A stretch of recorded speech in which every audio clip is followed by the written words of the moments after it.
Voilà, il est maintenant 8h05, Qu'est-ce qui m'attend de ce lundi, le 2 octobre 2017. Le fameux dossier du cannabis, le pot, la marijuana, ce sont tous des synonymes. Bon, on va continuer à en parler en réponse justement à de nombreuses demandes d'informations de patients, d'aidants, d'intervenants et de citoyens. Dans la foulée de la récente consultation du gouvernement du Québec, il y a des membres de l'Association québécoise des intervenants en cannabis médical qui sont en tournée d'information au Québec actuellement et particulièrement ces jours-ci là au Bas-Saint-Laurent. Donc, elle nous fait le plaisir d'être avec nous. Il s'agit de Madame Chantal Arroyo, qui est propriétaire et gestionnaire de la Croix-Verte, une clinique spécialisée en cannabis médical et membre de cette association. Madame Arroyo, bonjour. Bonjour. Ça va bien? Ça va très bien, merci. C'est un dossier qui est tellement complexe qu'on s'aperçoit qu'on se dit, bon, on n'a pas besoin de fumer pour être mêlé. Là. C'est clair. On est en train de se mêler pas mal. Et on a parlé surtout de cannabis récréatif, oui. Alors qu'il y a le cannabis médicinal. Si médicinal, on peut, oui, médical. Qui existe depuis déjà une bonne dizaine d'années. Oui, en fait, plus que ça, depuis 16 ans. Depuis 16 2001, on est le premier pays au monde à avoir un programme médical d'accès au cannabis. OK. Donc, c'est une exemption de procédure. C'est même pas un droit.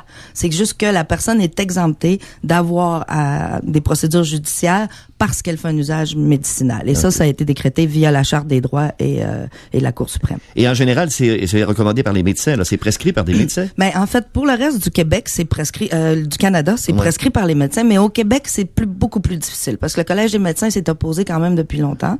Donc, les médecins ont plus de difficultés. Il y a certaines cliniques comme Santé Cannabis qui le prescrit. Il y a des mois d'attente. Bon, c'est ça. On a le même problème qu'en santé, des mois d'attente. Mm-hmm. Est-ce que, justement, on a plusieurs milliers de personnes là, qui... des milliers de personnes au Québec que nous, on connaît, qui sont répertoriées soit via le Centre Compassion, soit via la Santé Cannabis ou la Croix-Verte.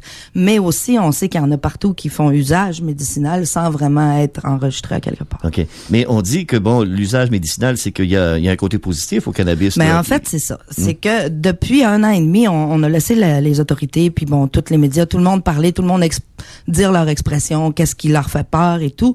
Là, maintenant, c'est le temps de sortir les vraies affaires, les vraies choses. Et premièrement, c'est une plante médicinale avant tout. Donc, il y a des milliers de personnes qui font un usage médicinal, qui en ont besoin pour soulager leurs symptômes, ça va les aider à dormir, à manger, à enlever de la douleur, de l'inflammation. Et pour tous ces gens-là, l'accès est extrêmement difficile depuis 16 ans. Nous, on pensait qu'avec la légalisation et l'ouverture, ça allait donner accès à ces gens-là et on espérait que le gouvernement ait une approche plus thérapeutique que récréative. Mais tout ce qu'on entend depuis 1 an et demi, c'est le récréatif, toutes les peurs, tout ça. Bon, oui, il y a certaines réticences à avoir et je pense que la première raison de légaliser est celle-là, c'est de sortir ça des cours d'école et du marché noir, justement. Mm-hmm. Mais aussi, s'il vous plaît, donnons de l'éducation et donnons de l'information au lieu de faire des peurs de sorcellerie. Oui, parce que c'est comme dans l'alcool, l'abus n'est pas bon et c'est là-dessus qu'il faudrait peut-être centrer l'affaire. C'est là qu'il faut centrer. Oui. C'est l'abus et surtout que c'est une substance qui est, contrairement à l'alcool et au tabac et au sucre, qui est pas nocive dans le sens qu'elle peut pas tuer personne. Ça prend 70 kilos pris d'une shot pour faire une overdose. Donc, c'est impossible. Fumer, c'est pas possible. Manger, c'est pas possible. Okay. Maintenant, le cannabis médical se prend autrement que fumer. Pour des gens qui ont des grosses douleurs, fumer va peut-être être une solution à court terme, c'est-à-dire pour soulager présentement, mais à long terme, si on veut un soulagement beaucoup plus long, mais là, il y a toutes les comestibles, les teintures, les crèmes, les sels de bain, les suppositoires. Puis là, rendu là, c'est très vague, puis ça prend des gens spécialisés pour les dosages parce que chaque personne est unique et c'est une plante aussi qui a énormément de variétés. C'est très complexe. Mm-hmm. Est-ce que ça peut créer des dépendances?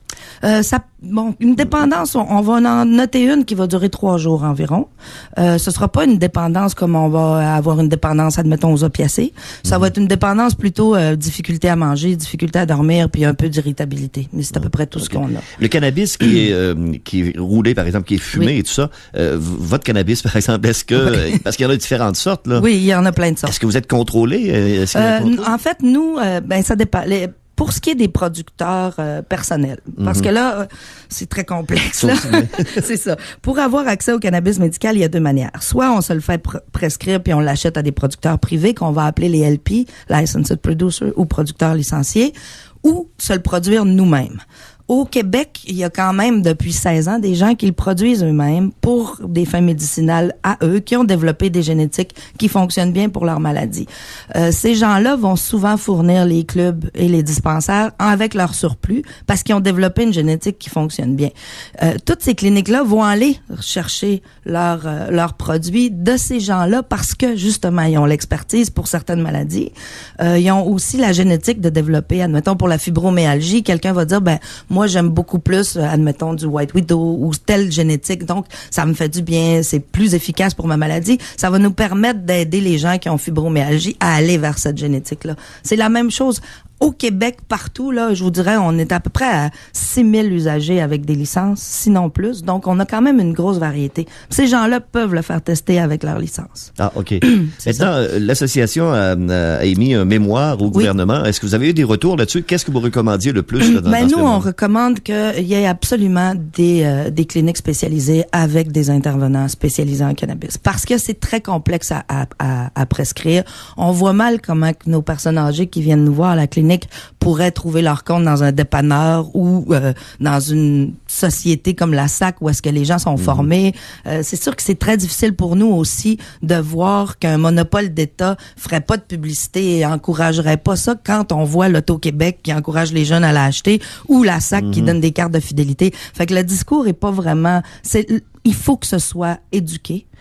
C'est la première chose. La base de toute prévention, c'est l'éducation. Puis là, présentement, ce qu'on entend, les messages, c'est tellement, je vous dirais, exagéré que les gens qui consomment, que ce soit les jeunes ou les plus vieux qui consomment, ils font juste rire puis dire...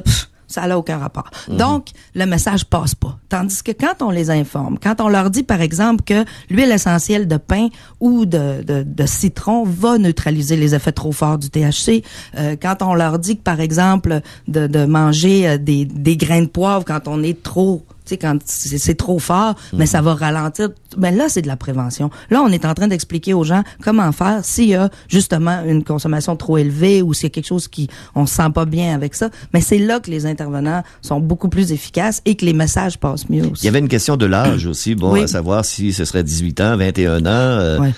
Pourtant, on sait très bien que ça commence plus jeune que ça. Là. Oui, ça commence plus jeune que ça parce que présentement, c'est beaucoup plus facile de trouver du cannabis dans une cour d'école qu'une bière, mettons. Mais l'âge minimum, l'âge de 18 ans était, je pense, ce qui était le plus logique. Là. Je veux dire, on a le droit de faire tout à 18 ans. Là. Ça serait compte pour pouvoir consommer. Puis ça alimenterait le marché noir. Donc, je pense que c'est la meilleure chose, mais encore une fois, c'est l'éducation. Puis le fait que ça fait 75 ans qu'on n'en parle pas, puis là, tout d'un coup, on fait juste dire les choses mauvaises, ça aussi, ça aide pas. Là, c'est le temps de dire les choses positives, que ça soulage des milliers de personnes. Maintenant, vous êtes en tournée, donc, dans le Bas-Saint-Laurent. Aujourd'hui, vous êtes à la Pocatière? On est à la Pocatière. Plus tard, on est à Matane. On est à Rimouski aussi dans l'après-midi. Donc, ça roule. Où à la Pocatière? On est ici ce matin. Après ça, on a un rendez-vous avec un journaliste pour le journal. On a une rencontre avec quelques intervenants vite dans un petit resto où est-ce qu'on va passer notre information. On a des pamphlets à leur donner et tout. OK. Alors donc, on va suivre ça de très près. De toute façon, c'est un dossier que le fédéral a pelleté un peu aussi sur le provincial, parce que c'est un peu le provincial qui est pris avec tout ça, là. Oui, mais c'est sûr que si le fédéral avait imposé sa manière de voir, ça aurait été beaucoup de chicane aussi au niveau des provinces. Oui. Parce que le fédéral avait une vision, si on regarde ce que le Task Force avait donné comme recommandation, c'était plus proche de ce que nous, on donnait comme recommandation. On aurait pratiquement dit que le mémoire était la même chose là, que ce qu'eux avaient prononcé. Maintenant, c'est sûr aussi qu'on comprend qu'il y a un barrage de langue.